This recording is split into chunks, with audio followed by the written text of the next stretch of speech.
Bàខ្ញុំបាទសូមលំអង្កាយក៏ដូចជាគោរពនឹងជម្រាបសួរទៅកាន់ពុកម៉ែបងប្អូនទាំងគ្នាដែលចូលមកតាមដានទៅការឲ្យនៅតម្រុយបាទវៀតណាមប្រចាំថ្ងៃរបស់ admin គឺសម្រាប់ថ្ងៃទី20ថ្ងៃទីជាស្រ័យថ្ងៃទី3បាទថ្ងៃទី3ថ្ងៃទី2សាមាបានចេញតម្រុយពុកម៉ែបងប្អូនទាំងគ្នា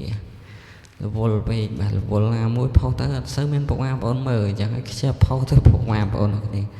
មានរវល់អីទេបាទណាមួយវាស្រួលខ្លួនផងពុកម៉ែបងប្អូនអត់មានពុកម៉ែបងប្អូនមើលតែសម្រាប់ពីខ្ទង់បាទណាអត់មានឲ្យពុកម៉ែបងប្អូនអោសខ្ទង់8ក៏ដូចជាអោសខ្ទង់9ពុកម៉ែបងប្អូនទាំងគ្នាបាទអោសពីខ្ទង់អោស8អោស9ហើយសម្រាប់ក្របត្រែងបាទក្របត្រែងបាទយើងមានត្រែង8កៅគុត3លេខបាទ8កៅគុត654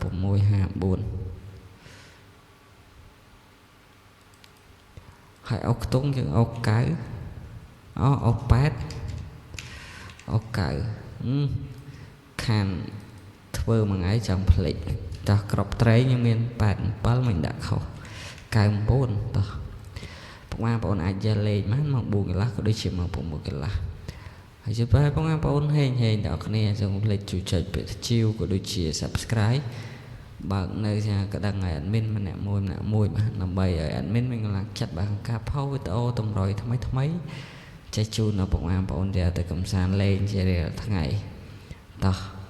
ហើយវីដេអូហ្នឹង admin មានតែប៉ុណ្ណឹងហើយជូនពរបងប្អូនទាំងគ្នាហេងបាទចូលចំដល់គ្នាបងប្អូនទាំងគ្នាបាទអរគុណច្រើនសម្រាប់ការតាមដានវីដេអូជាមួយ admin បាទជ្រាបលាបាយជួបគ្នាវីដេអូក្រោយជាបន្តទៀតអរគុណបាយហេងបាទ